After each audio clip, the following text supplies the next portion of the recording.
말씀 사도행전 19장 1절에서 7절 말씀입니다. 성경 봉독하겠습니다. 아볼로가 고린도에 있을 때에 바울이 윗지방으로 다녀 에베소에 와서 어떤 제자들을 만나 이르되 너희가 믿을 때에 성령을 받았느냐? 이르되 아니라 우리는 성령이 계심도 듣지 못하였노라. 바울이 이르되 그러면 너희가 무슨 세례를 받았느냐? 대답하되 요한의 세례니라. 바울이 이르되 요한의 회개의 세례를 베풀며 백성에게 말하되 내 뒤에 오시는 이를 믿으라 하였으니 이는 곧 예수라 하거늘 그들이 듣고 주 예수의 이름으로 세례를 받으니 바울이 그들에게 안수하며 성령이 그들에게 임하심으로 방언도 하고 예언도 하니 모두 12사람쯤 되니라. 아멘.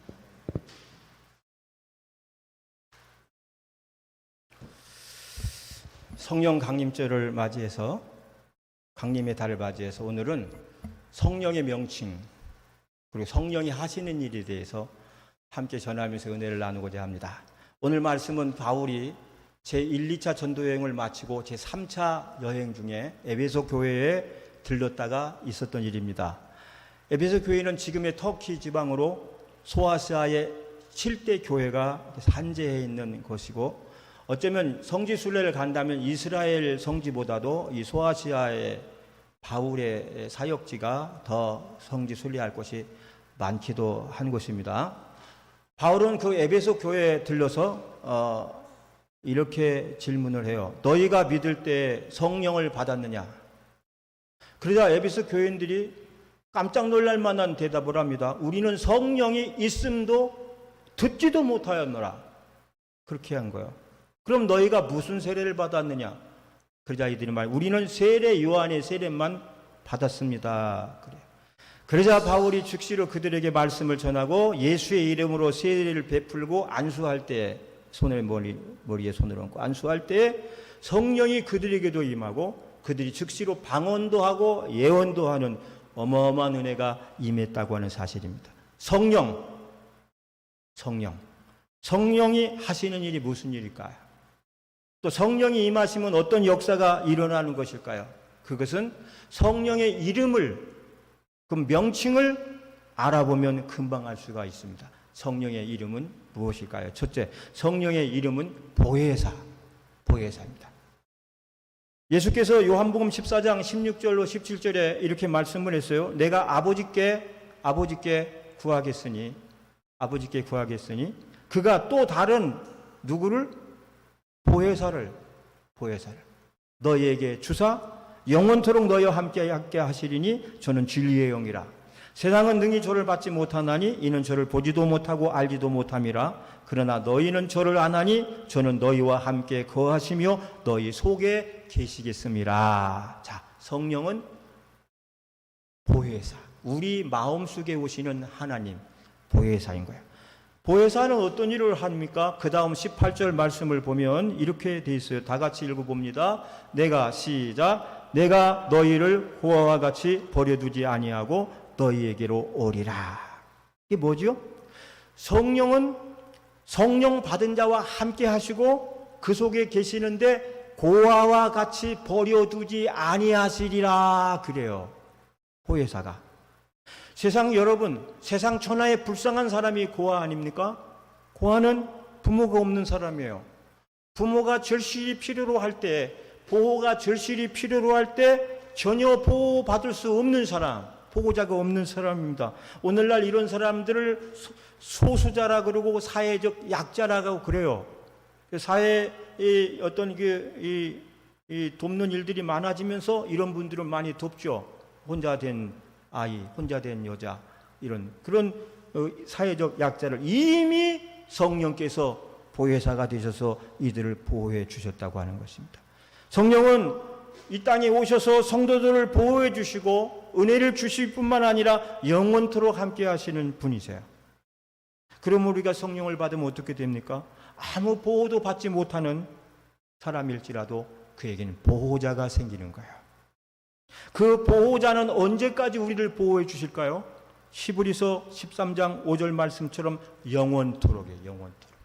영원토록. 하반절에 보면 내가 과연 너희를 버리지 아니하고 너희를 떠나지 아니하리라 그랬어요. 그러니까 성령은 우리에게 한번 오시면 우리를 버려요, 안 버려요?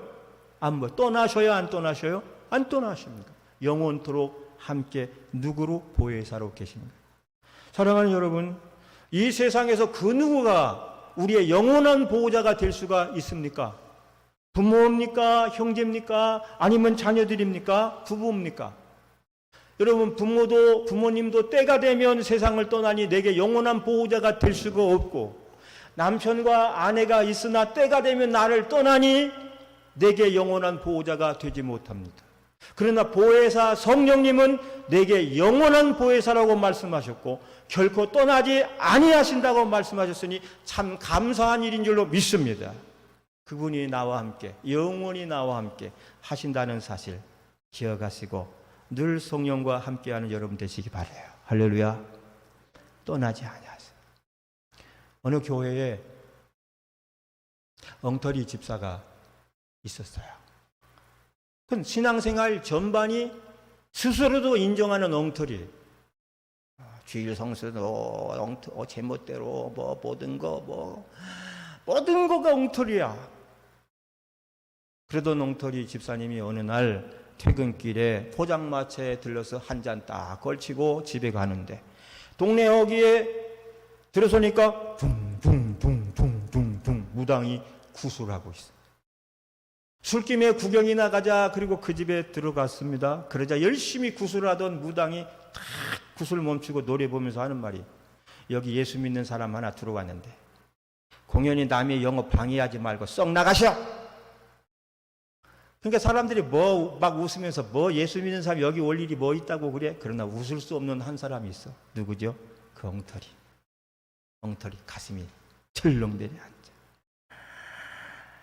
그 무당의 말을 듣고 처음에는 막 철렁 가슴 황당했다가 나중에는 부끄러움이 물밀듯이 밀려왔어. 내가 집사가 되고도 그동안 엉터리로 살았는데 내 주님께서는, 나의 성령께서는 이 엉터리를 떠나지 아니하시고 지금까지 나와 함께하고 계셨다는 사실에 감격의 눈물을 흘리게 되었어요. 그 집사님은 그 길로 깨닫고 회개하고 돌아가서 이제는 엉터리가 아니라 아주 훌륭한 집사님이 되었다고 하는 이야기예요. 할렐루야. 성령님은 나를 영원히 떠나지 아니하시고 나와 함께 하시는 영원한 보혜사라 그랬어요. 우리가 설사 살다가 잘못된 길을 갈지라도, 잘못 길을 접어들지라도, 그래도 나는 주님을 떠난 것 같을지라도 주님은 나를 떠나거나 버리지 아니하신다고 말씀을 했어요. 이 성령님의 은혜 가운데서 여러분 늘 승리하시기를 주의 이름으로 축복합니다. 두 번째, 성령의 또 다른 이름은 파라클레토스라 그래요. 헬라어로 파라클레토스, 파라는 내 옆이라는 뜻이고 클레토스는 도와주시는 분이에요. 도우시는 헬퍼. 그러니까 합치면 파라클레토스는 내 옆에서 나를 강하게 붙잡고 나에게 힘이 되어주시는, 나를 도우시는 분이라는 거야. 멀리도 아니에요. 저 하늘 저 땅도 아니라 바로 나의 가장 가까운 곳에서 힘든 나를 붙잡고 도우시는 분이에요. 사랑하는 여러분, 세상살이가 얼마나 힘든 일이 많습니까? 얼마나 힘든 일이 많습니까? 다 여러분 주일이라 와서 웃으며 찬양하고 기쁜 얼굴로 찬양하고 예배드리지만 들어가 보면 여러분도 가슴 아픈 사연 한두 개씩은 가지고 살고 있지 않습니까? 지금도 생각하면 가슴이 점해진 일 때문에 때로는 불안한 마음을 가지고 살고 있잖아요.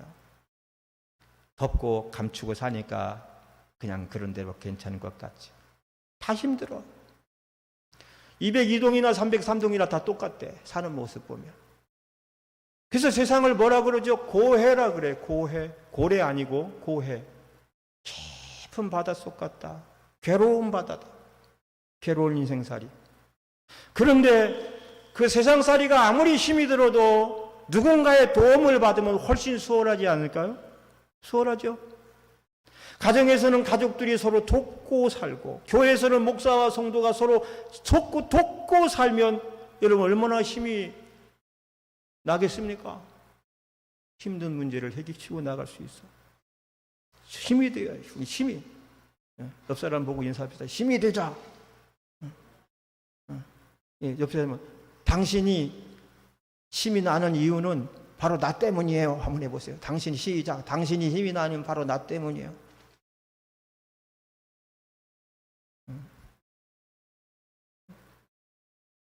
우리가 같이 있으니까 웃잖아. 혼자 있으면 벽 보고 웃어. 벽 보고. 나이 들수록 생기는 병 중에 하나, 혼자 중얼중얼거리는 거. 그지요? 자꾸 혼자 중얼대. 엄마, 어머니, 왜 이거 혼자 말을 하세요? 근데 그분이 사는 법이야. 일주일 내내 애들 다 나가 있는데 혼자 뭐 TV 봤다가 뭐 했다가 혼자 중얼중얼거려. TV에서 누가 상담하면 대꾸 다 하잖아요. 맞아, 그래. 아들, 딸들이 보면 엄마 왜 저러시냐? 나이 들어봐. 혼자 힘든데 자식이 옆에서 한 번씩 거들어주면 힘이 생기잖아. 아멘. 근데 여러분, 성령님께서 파라클레토스래, 내 옆에서 나에게 항상 응원해주고 힘내 해주시면서 힘을 주시는 분이라는 거예요. 이스라엘에 가면 나귀들이 밭을 갈고 논을 갈 때 반드시 한 마리만, 꼭 두 마리 한 쌍, 한 결이라 그래. 한 결이를 붙여서 일을 시키는데 암수를 같이 붙인대. 황소 두 마리가 아니라 암수. 그러면 암수를 붙여서 일을 시키면 힘은 다 누가 써? 수컷이 쓰고. 암컷은 뭘 해 그러면? 수컷이 힘들어할 때 옆에서 푹 차면서 힘내 그러면 우와 힘난다. 그리고 그 말에 용기를 얻어서 밭을 갈고 논을 간다고 하는 거예요. 응원이죠. 응원. 사랑하는 여러분, 우리 성도님들은 서로 응원자가 돼. 응원해 주셔야 돼. 권사님 힘내세요. 응원. 집사님 힘내세요. 얘들아 힘내라. 응원이 필요한 시대야. 말 못하는 짐승도 함께 하니까 얼마나 큰 힘이 됩니다. 하물며 성령님이 내 옆에 계셔서 나를 힘있게 하시고, 그렇게 하시면 내게 어떤 힘도 생겨나서 승리하게 되는 것입니다. 할렐루야. 내 옆에 계셔서 함께 하시는 분이에요. 사도행전 27장 21절로 25절 말씀을 보면, 사도 바울이 복음을 전하다가 붙들려서 재판을 받으러 로마 가이사 황제 앞에 끌려갑니다. 배를 타고 로마로 호송당하는데, 알렉산드리아라는 배를 타고 깊은 바다를 건널 때 유라굴로라고 하는 태풍을 만나서 배가 파선하고, 거기에 타고 로마 군인들과 상인들과 뱃사람들이 모두 죽기 일보 직전에 이르렀어요. 몇 날 동안 해가 보이지 않고 깜깜한 칠흑 같은 암흑 속에 사투를 벌이다가 배가 깨어져 죽기 일보 직전이에요. 두려움에 모두 떨고 있어요. 그러고 있었을 때 쇠사슬에 묶인 죄수 바울이 일어나서 말을 합니다. 그것이 사도행전 27장 21절로 25절인데 우리 한번 제가 쭉 볼게요. 자, 21절. 여러 사람이 오래 먹지 못하고 바울이 가운데 서서 말하되, 여러분이요 내 말을 듣고 그리 대해서 떠나지 아니하여 이 타격과 손상을 면하였더는 좋을 뻔하였느니라. 그런데 22절. 내가 너희를 고난하노니 이제는 안심하라. 너희 중 아무도 생명에는 뭐가 없겠고 아무 손상이 없겠고 오직 배뿐, 배만 망가질 것이다. 그 다음 절. 내가 속한 바 곧 내가 섬기는 하나님의 사자가 성령인 줄 믿으시기 바랍니다. 어젯밤 어디 서서? 내 곁에 서서 말하되. 내 곁에 서서 나와 함께 하시는 분이 뭐라고요? 파라클레토스라 그랬잖아요. 성령 하나님이 내 곁에 서서 말씀하시기를 뭐라 그랬죠? 그 다음에 바울아 두려워하지 말라. 내가 가이사 앞에 서야 하겠고 또 하나님께서 너와 함께 항해하는 자를 다 내게 주셨다 하였으니 그 다음. 그러므로 여러분이요 안심하라. 나는 내게 말씀하신 그대로 되리라고 하나님을 믿노라. 할렐루야. 사도 바울이 그 위기의 순간에 자기 옆에서 말씀하시는 성령의 음성을 듣고 말씀을 전하는 거야. 그러면 나는 하나님을 믿노라. 어떻게 됐지? 결과로 말씀대로 배는 깨졌으나 그들이 다 그리드라고 하는 섬으로 들어가서 한 사람도 상하지 않고 살아난 줄 믿으시기 바랍니다. 그 일이 있고 난 다음부터 바울이 로마로 호송되는 때까지는 죄수가 아니요 귀인 중에 귀인으로 모시고 로마 백부장이 바울을 모시고 가이사 황제 앞에까지 인도했다는 사실이에요. 여러분, 이처럼 성령은 이 세상 누구보다도 나의 가장 가까이서 나를 도우시는 분입니다. 그러므로 성령을 늘 사모하고 성령 충만하게 살면 성령은 언제나 그 사람 곁에서 도와주십니다. 그래서 성령님의 도움을 받고 사는 사람은 아무리 힘든 세상이라도 넉넉히 웃으면서 살아갈 수 있게 됨을 믿으시기 바랍니다. 성령 파라클리토스요. 하늘의 영감, 하늘의 영감. 돌아가신 영감님 찾는 할머니 권사님이 계셨는데 그 영감 찾지 말고 내 옆에 계신 성령이요 이렇게 부르십니다. 세 번째, 성령의 이름은 보증자. 보증자예요. 보증자. 보증수죠. 보증자. 바울은 로마 교회 편지할 때 로마서 8장 15절에 이렇게 말을 합니다. 너희는, 다 같이 한번 읽어봅니다. 너희는 다시, 시작. 너희는 다시 무소하는 종의 영을 받지 아니하고 양자의 영을 받았으므로 우리가 아바 아버지라 부르짖느니라. 여기서 양자의 영, 양자의 영이 바로 보증자라는 뜻이에요. 내가 너의 보증자, 나는 너의 보증자니라. 영화 배너 한번 볼까요? 영화 배너에서 주인공인 찰턴 헤스턴, 옛날 영화, 하루 5시간짜리 영화 보다가 중간에 딱 끊고 화장실 갈 시간 30분 최초의 영화가 저 영화야. 배너. 권사님들 옛날 보셨잖아. 찰턴 헤스턴 주인공인데 우여곡절 끝에 저남에 노젓는 노예로 끌려갔어. 그 다음 그림. 그러니까 저남에 끌려가서 밑창에서 배를 저어가지고. 그런데 전투 중에 그가 탄 배가 하필이면 사령관이 탄 배인데 그 배가 깨져버려. 그 다음 저렇게 해전이 막 서로가 막 포를 쏘고 막 하면서 깨졌는데 그래서 그 배가 부서져. 다음 그림 보면 그때 배너가 탈출을 하고 나와서 저 사람 한 사람을 구해줘요. 저게 누구냐면 로마의 해전 총사령관 장군이에요. 저를 구해줘.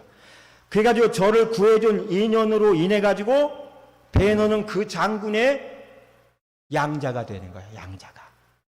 양자가 돼서 돌아오는데 그를 죽이려고 기다리고 있던 자들이 그 배너를 잡아서 끌고 가려고 하니까 그 장군이 딱 나타나서 이렇게 말해. 저는 내 생명을 구한 내 아들이다. 그 누구도 내 허락 없이는 저를 함부로 하지 못한다. 그러면서 구해줍니다. 할렐루야. 그리고 배너가 그때 양자로 그냥 로마에, 그런데 결국은 이제 나중에 예수 그리스도의 복음이 전해지는 과정에 나오는 영화죠. 이것이 보증이에요. 저는 내 아들이다. 털끝 하나라도 건들면 내가 가만두지 않겠다. 이것이 보증인 거예요. 너희는 다시는 무수하는 종의 영을 받지 아니하고 양자의 영을 받았으므로 아바 아버지라 하였느니라. 오늘 성령을 양자의 영이라고 했습니다. 이것은 성령은 우리의 보증자요, 우리는 그의 양자라고 하는 사실을 여러분 믿으시기 바랍니다. 네 번째, 성령의 또 다른 이름은 능력자. 두나미스. 사도행전 1장 8절 다 하는 말씀이지만 한번 읽겠습니다. 시작. 오직 성령이 너희에게 임하시면 너희가 권능을 받고 예루살렘과 온 유다와 사마리아와 땅끝까지 이르러 내 증인이 되리라 하시니라. 성령이 너에게 임한 너희 권능을 받고 있을 때 이 권능이 두나미스. 성령은 두나미스예요. 능력이에요. 능력. 성령과 함께하고 동행하면 능력이 임합니다. 이 두나미스라는 말은 여러분 다이너마이트 아시죠? 옛날에 광산에 막 바위돌 깰 때 다이너마이트 팍 폭파시키잖아요. 그 다이너마이트의 어원이 두나미스예요. 여기서 나온 거예요. 엄청난 힘을 말하죠. 성령님의 능력. 그 누구도 흉내낼 수 없는 능력. 지금 북한이 가지고 있는 핵이 우리 남한은 골칫덩인데 북한이 가지고 있는 핵무기를 추산하면 10개가 넘는다 그래요. 근데 그 10개도 과거 히로시마 일제 때 히로시마에 떨어졌던 원자 폭탄의 100배가 되는 것이 10개가 넘어 있어요. 그러므로 오늘 북한의 힘이라는 것은 김정은의 힘도 아니고 뭐 경제력도 아니고 아무것도 아니고 오직 핵 무기의 힘 하나밖에 없어. 그 힘 하나만 가지고 미국하고 어디 맞짱 뜨자 그러는 거야. 미국하고. 미국하고. 미국 향해서 큰 소리 땅땅 칠 수 있는 이유가 이 핵을 가지고 있기 때문에 저들이 그런 거야. 그러나 여러분, 진정한 힘은 무시무시한 파괴력을 가진 핵무기의 힘도 아니요. 그 핵무기도 무력화시킬 수 있는, 하나님을 움직일 수 있는 성도들의 기도인 줄로 믿습니다. 하나님이 한번 역사하시면 아무리 대단한 파력을 가진 핵이라도 쓸 수 없도록 만드실 수 있어요. 쓰지 못하도록 만드실 수 있어요. 근데 그것을 움직이는 하나님, 그걸 할 수 있는 하나님을 움직이는 힘이 성도들의 기도예요. 우리나라는 북한이 가지고 있는 핵 한 개도 없어요. 그러나 우리나라에도 6.25 전쟁, 우크라이나 전쟁처럼 6.25 전쟁에 참아도 이기고 나올 수 있었던 오늘날 1천만 성도들의 기도가 있었습니다. 군인들 앞에서 군인 전쟁을 하고 있었을 때 부산에 집결한 수많은 성도들과 목회자들이 부산 영락교회에 모여서 일주일간 금식하고 기도했을 때 안전보장 이사회가 열려서 유엔군 파견하는데 이사국 중에 한 사람이라도 노하고 하면 유엔군을 파송할 수 없는데 그 당시에 소련이 하나가 딱 이사국에 있어. 거기에 반대. 그런데 그 안전보장 이사회가 열리는 그 날짜에 그 대사가 오지를 않았어요. 오지를 않았어. 회의 참석해서 안 돼! 유엔 참전 안 돼! 그러면 우리 끝난 건데 오지를 않았어요. 그래가지고 가결이 됐잖아요. 유엔군 파견 16개국, 20개국 우리나라 와가지고 낙동강 거기 부산밖에 안 남은 것을 다 회복하고 이렇게 되는 건데 시원한 일이잖아요. 그때 왜 그 대사가 안 하느냐 이런 얘기 있어요. 오다가 자동차가 펑크가 나가지고 수리하고 오느라고 늦었다. 아니 밤에 먹었던 음식이 잘못 설사하고 그래가지고 못 왔다. 그런 얘기들이 있지만 확인된 건 없어. 근데 분명한 사실은 그 시간에 남한에 있는 모든 교인들이 부산에 집결해서 하나님께 금식하고 기도했다고 하는 사실을 믿으시기 바랍니다. 역사에 기록되지 않은 비화 우리는 알고 있잖아요. 여러분, 오늘도 성령이 함께 하시면 핵무기보다 더 강력한 능력이 나타나니까 여러분 강력한 성령님을 의지하고 살아야 될 줄로 믿고 여러분과 저는 깨어 있어야 할 줄로 믿습니다. 특히 권사님들 기도해 주세요. 기도만이 우리가 살 길인 거예요. 기도하는. 핵무기하고 성령의 능력의 차이점이 무엇일까요? 핵무기는 파괴의 능력이요 터지면 고통의 능력이지만 성령의 능력은 새 생명과 회복과 축복의 능력인 줄로 믿습니다. 핵무기는 죽이는 것이요 성령은 우리를 살리는 것이요. 요한복음 10장 10절에 내가 온 것은 도적이 오는 것은 죽이고 멸망시키는 뿐이나 내가 온 것은 양으로 생명을 얻게 하고 더 풍성히 얻게 하려 하심이니라. 죽이는 것과 살리는 것이 이게 차이점인 거예요. 그러므로 우리는 핵보다도 더 강력한 힘이 있는 성령님을 의지하고 살아야 할 줄로 믿습니다. 오늘 말씀 정리할게요. 오늘 말씀에서 성령님의 이름은 4가지였어요. 첫째 뭐지요? 보혜사. 두 번째 파라클레토스. 세 번째 보증자. 네 번째 능력자. 그래서 이 성령을 의지하고 살면 4가지 역사가 일어나는 거예요. 왜 하는 거예요? 나와 함께 하셔. 떠나지 않으셔. 나를 위로해 주셔. 보호자가 되셔. 내 곁에서 나를 항상 강건하게 해주시고 이끌어 가셔. 보증서 주시는 거냐. 은행에도 요즘 보증 서지 않으면 돈 한 푼도 빌릴 거 없어. 돈이 있어야 1억을 보증시켜주면 1억을 받을 수 있어요. 100억을 보증하면 100억을 받을 수 있어요. 내 힘으로 받는 게 아니라 보증자의 힘으로 성령이 나를 보증서 주시는 거예요. 근데 그분은 우리에게 능력자예요. 적용하겠습니다. 우리의 보혜사요, 보호자요, 보증자요, 능력자 성령님이 우리에게 역사하기 위해서 우리 어떻게 해야 됩니까? 우리는 항상 성령 충만을 사모하고 찬양할 때도 기도할 때도 예배드릴 때 성령 충만을 사모하고 그 성령과 동행하며 살고자 해야 돼요. 살고자 해야 돼요. 성령은 역사하고 싶은데 성령과 함께 살고자 하는 마음을 거둬버리고 내 마음대로 살면 성령도 역사하지 못해. 성령과 함께 살고자 하는 여러분들이 되셔야 돼요. 할렐루야. 성령과 함께 살고자. 또 주님은 우리와 가까이 하고자 하는데 우리가 자꾸 달아난다든가 주님 뜻보다 내 뜻을 자꾸 앞서서 살려고 한다면 어떻게 되겠습니까? 아무 능력이 없어. 주님께 나를 맡기고 나에게 성령 충만으로 인도하옵소서 사모하면서 기도하고 살아야 할 줄로 믿습니다. 아멘. 우리 다 같이